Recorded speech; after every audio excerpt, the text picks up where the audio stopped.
You're the god of death. You're summoned by a cult to fight down the goddess of life's forces in a war between the two faiths. You are extremely angered because the goddess is actually your wife since time immemorial, and today is your anniversary. Why do you dare summon me?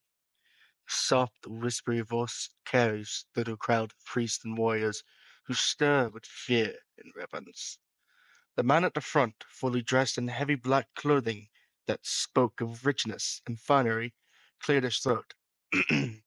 O great goddess, purveyor of our souls, keeper of our afterlives, rewarder to those who worship her, why have you summoned me? The voice whispered again, this time with slight annoyance. The priest swallowed, sweating nervously.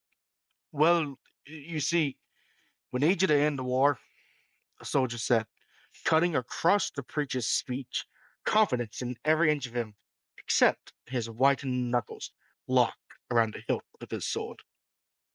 A veiled figure appeared in front of them, the woman's face the only color besides black, as it was the pure white of a skull. With her arrival came the feeling of dryness, a cool breeze blowing through the church. What war? There are always wars. Who are you to tell me to end a war? The soldier's hand gripping the sword started to shake slightly. I am your general. We fight against those who wrongfully worship life. They do not see that life is but temporary, and we must show our reverence to death and all of its infiniteness. Death remained silent for a long time before finally speaking. You fight against life. The priest speaks up, his spell of terror broken. Yes, they must learn to spend their life preparing for you instead of worshipping a temporary god that would leave them at any instant, the priest said excitedly, wringing his hands in his cowl. You wish for me to fight against my husband, Death whispered, quiet voices laced with anger. The room fell silent, no shuffling of feet or anything. Your your husband, the priest whispered, his face white as the skull in front of him. You cannot have life without death. We are a pair that can never be separated. I am disappointed in those that followed me did not notice. Maybe you could use a lesson.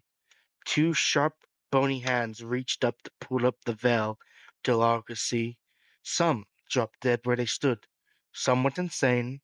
Some ran. And some killed themselves with whatever was nearest. There was only a few that did nothing but drop to their knees and pray. They were the ones that worshipped both life and death. They had just been forced to fight for their country as everyone had. Death approached each person who worshipped her and her husband and talked to them. She told them to spread the word and to call off the war. A few weeks later, and some choice appearances by life and death, later the war was over, and the two warring nations merged, forming an alliance that forged the marriage to two beings even tighter.